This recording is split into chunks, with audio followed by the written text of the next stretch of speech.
Good evening. কেমন আছো তোমরা সবাই? আমরা তো কিন্তু ভালো আছি। তোমরা কমেন্টে জানাও কেমন আছো। আমরা এখন বিয়ে বাড়ি যাব। সুমনা ব্লগের পক্ষ থেকে তোমাদের সকলকে স্বাগত। তোমরা এখন ব্লগটা দেখতে থাকো। আমরা কোথায় যাই কি করি তোমরা কিন্তু অবশ্যই দেখো। হ্যাঁ, তোমরা তো দেখতেই পাচ্ছ আমি রেডি হয়ে গেছি, আর আমার সাথে সাথে কিন্তু তোমাদের দাদা ভাইও রেডি হয়ে গেছে, আর অনিশও রেডি হয়ে গেছে, আর বাড়ির সকলেই রেডি হয়ে গেছে। দিদিভাই, দাদাভাই, অনুষ্কা ওরা বেরিয়ে গেছে যেখানে আমরা যাব সেই বাড়িতে।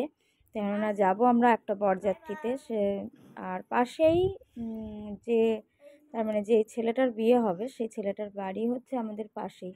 ও আমার জায়ের মেয়ের টিচার সেটা। তো এই দেখো হাঁটতে হাঁটতে চলেও এসেছি আমরা।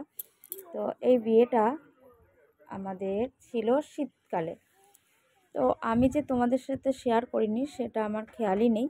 সেদিন মোবাইল ঘাঁটতে ঘাঁটতে দেখলাম যে আমার একটা ব্লগ রয়ে গেছে। ভিডিওগুলো দেখে আমার মনে পড়লো, তাই তো এই ব্লগটা তো আমার শেয়ার করা হয়নি। এর সাথে সাথে কিন্তু আরও একটা ব্লগ আছে, তোমরা এরপরে আবারও একটা ব্লগ দেখতে পারবে। যেহেতু এটা আমরা বরযাত্রীর ব্লগ দিচ্ছি, বিয়ের দিনের ব্লগ দিচ্ছি, তাহলে বউ ভাতটা তো দেখতে পাবেই, তাই না? তো সরি, তোমাদের কাছ থেকে আগেই চেয়ে নিচ্ছি যে আমার ব্লগটা দিতে দেরি হয়ে গেল। আমি খেয়াল করিনি যে ব্লগটা আমি তোমাদের সাথে শেয়ার করতে পারিনি। তো কেমন লাগছে ব্লগটা কিন্তু অবশ্যই তোমরা পুরোটা ওয়াচ করে কমেন্ট করে জানিও, ঠিক আছে? তো বললামই অনুষ্কারা আগে চলে এসছে, দিদিভাই দাদাভাইরা, আর আমার যাওয়ার ইচ্ছা ছিল না। অনিশের শরীরটা একটু শীতকালের দিকে, বললাম শীতের শেষের দিকে ব্লগটা বিয়ে বাড়িটা ছিল।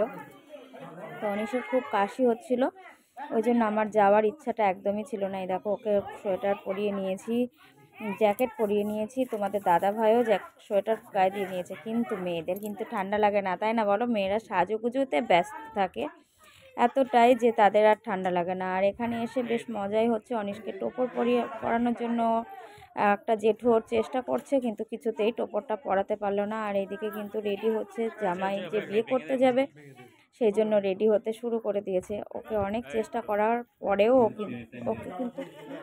ওকে কিন্তু কিছুতেই টোপরটা পরানো গেল না। আর ওইদিকে দেখো একটা পুচকু হাতে নিয়ে মালা নিয়ে রেডি হয়েই গেছে। দেখি ওইদিকে আমরা ঘরের দিকে যাই, এগিয়ে দেখি কি হচ্ছে। আর যার বিয়ে তার এই যে বাবা, দেখতেই পেলে।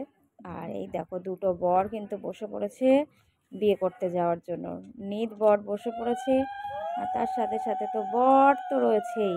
কি সুন্দর লাগছে না? কেমন লাগছে অবশ্যই কিন্তু জানিও বরকে সাজুগুজু করে। আমার তো খুব ভালো লাগছে। তারপর আমরা চলে এসেছি আবার গাড়িতে বসে পড়লাম। আর ওই যে সামনের গাড়িটা বরের গাড়ি, বড়ও সাজুগুজু করে সামনের গাড়িতে বসে পড়বে, আর আমরাও বসে পড়েছি। তারপর গাড়ি ছাড়বে।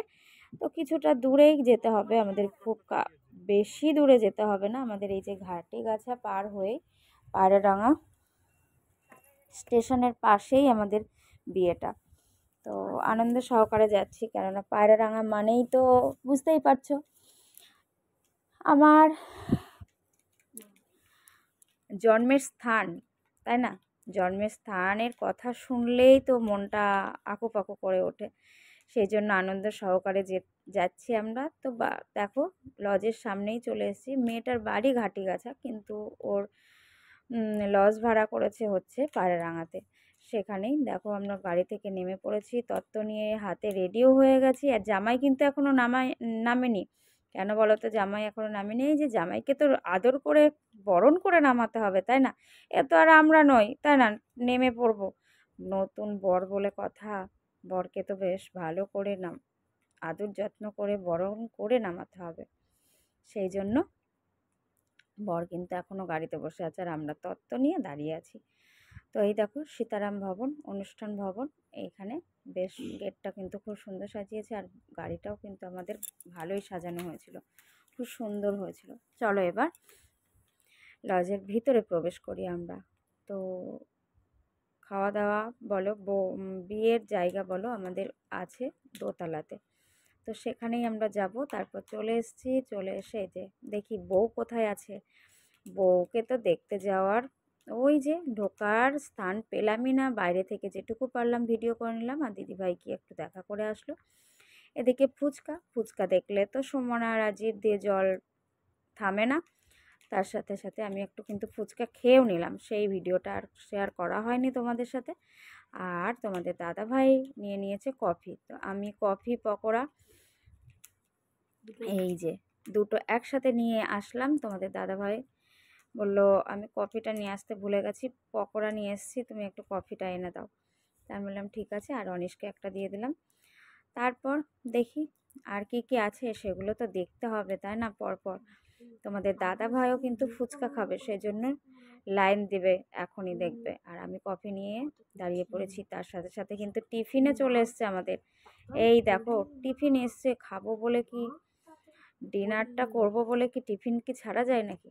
একটু গরম গরম জিনিস পেয়েছি, একটু খেয়ে নিই, তারপর পরেরটা পরে দেখা যাবে। এই যে বর কিন্তু বিয়ে করবার জন্য বসে পড়ছে, বললাম না তোমাদের দাদাভাই কিন্তু এখনও ফুচকাটা খায়নি, সেই জন্য এই দেখো ফুচকার লাইনে দাঁড়িয়ে পড়েছে। অনিশকে একটা শুকনো ফুচকা দিয়ে দেওয়া হয়েছে।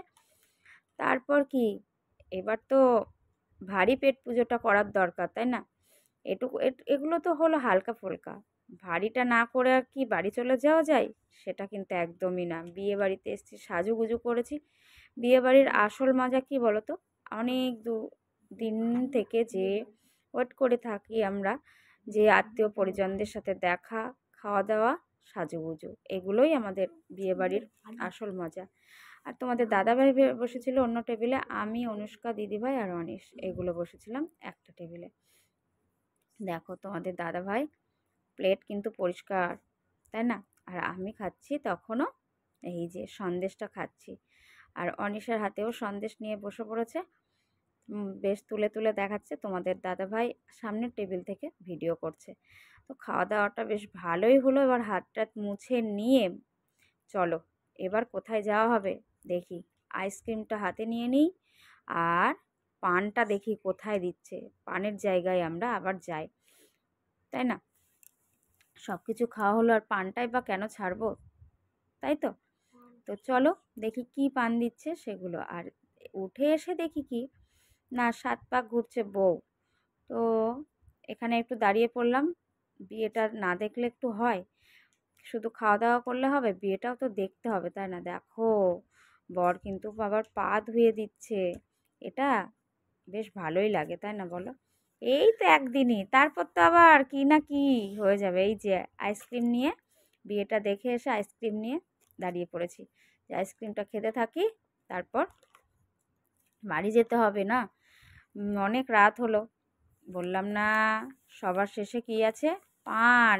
এই দেখো গণপতি কিন্তু বসে আছে পান দেবে বলে আমাদেরকে, সেজন্য পানটা নিয়েই নিলাম। তারপর এবার চলো বাড়ির দিকে রওনা দিই। একটু বউটাকে বাই বাই করে, ছেলেটাকে বাই বাই করে আমরা চলি বাড়ির দিকে। তো তোমাদের ভিডিওটা কেমন লাগলো অবশ্যই কিন্তু কমেন্ট করে জানিও। আর প্লিজ তোমরা ভিডিওটা ফুল ওয়াচ করো, মাঝ থেকে স্কিপ করে দিও না, স্কিপ করে দিলে ভালো লাগে না। আর বলো দেখো দুই বর বউ কি সুন্দর, আগের থেকে কত সুন্দর ভাবে। আর এখনকার দিন পুরোটাই পাল্টিয়ে গেছে তাই না? বিয়ে ঠিক হওয়া থেকে শুরু করে কি না চলতে থাকে, মেহেন্দি বলো, প্রি ওয়েডিং বলো, কি না থাকে, বেশ ভালোই লাগে তাই না? আগে থেকে চেনা পরিচিত অনেক কিছুই হয়ে যায়। তো ঠিক আছে, চ্যানেলটিকে এখনও পর্যন্ত যারা সাবস্ক্রাইব করোনি প্লিজ তোমরা চ্যানেলটিকে সাবস্ক্রাইব করে পাশে থেকো আর আমার ভিডিওগুলো থেকো। আর যারা চ্যানেলটিকে সাবস্ক্রাইব করেছো অসংখ্য ধন্যবাদ। টাটা।